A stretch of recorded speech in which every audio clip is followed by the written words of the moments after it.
So I need to tell you something that I haven't shared publicly, and even my family, except for my husband and son, didn't know until today. In mid-October, I was diagnosed with early-stage endometrial cancer. And on November 21st, I had to have a complete hysterectomy. Today, my final pathology report came back.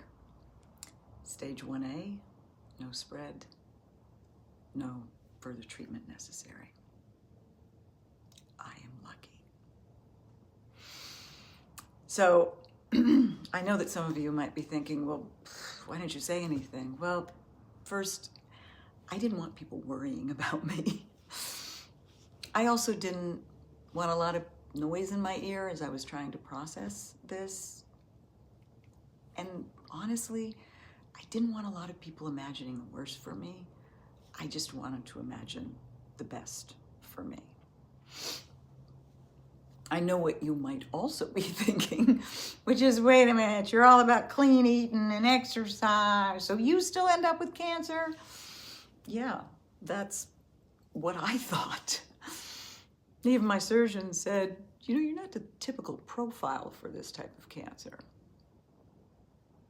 Well, it turns out cancer is not a respecter of profiles.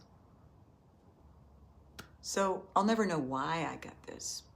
But while cancer is not a respecter of profiles, early detection and recovery are.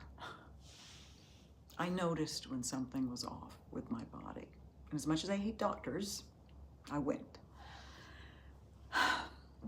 And being fit and strong helped me get through the surgery. Now I do have to blow my own horn here. My surgeon told me that everybody in the operating room was like, where's her gym? We're going. She looks like this at 62. What? So fitness didn't make me invincible, but it made me something more important. It made me resilient. Both getting through this and, listen, it will be 6 to 8 weeks before I'm cleared to return to exercise. At age 62, I will have lost a fair amount of muscle mass. And I'm gonna have to rebuild. And I'm gonna take you along on that journey with me. Over the next few days, I'm also gonna tell you about my journey through this, the mental tools that I used to get through it, the difficulty of navigating the healthcare system with my particular insurance, until getting to my surgeon, who I am truly, truly grateful to have had. I'll also tell you the funny parts, because there were those. I'll tell you as much as I can. So follow along, and if you know someone who's going through their own challenge, send this along. My hope is that I can be a source of information and inspiration. Thanks.